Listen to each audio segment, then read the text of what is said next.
मेरे प्यारे दोस्तों, आज की कहानी का शीर्षक है ईमानदारी।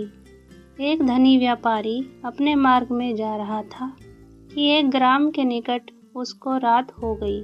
सामने जो झोंपड़ी मिली उसमें उसने रात बिताने के लिए आश्रय मांगा, जो उसे मिल गया। प्रातःकाल हड़बड़ी में वह उठा और झोंपड़ी के स्वामी का धन्यवाद कर अपने मार्ग पर चल दिया। जल्दबाजी में वह अपने सोने की मोहरों की थैली वहीं भूल गया। 3 मास बीत गए। वहीं व्यापारी उस बार फिर उसी मार्ग से आ रहा था कि दैव योग से उसी ग्राम में रात हो गई और वह उसी गरीब के घर जाकर ठहरा। पिछली बार वह जब आया था और उसकी मोहरों की थैली गुम हो गई थी, इसका उसको भान भी नहीं रहा कि उसकी थैली उस झोंपड़ी में भी रह सकती है।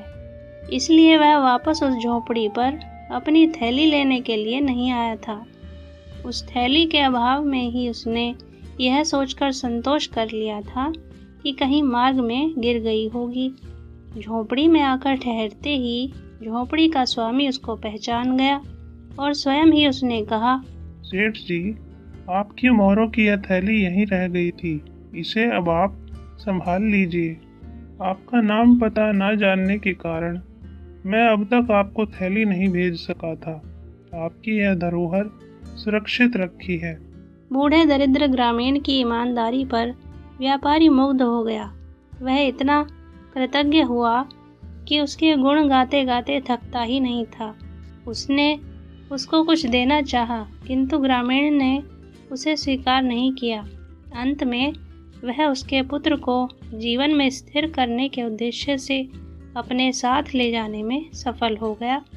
आगे चलकर वह लड़का धनवान बना और ग्रामीण माता पिता को भी अपने साथ लाकर सुख से रहने लगा।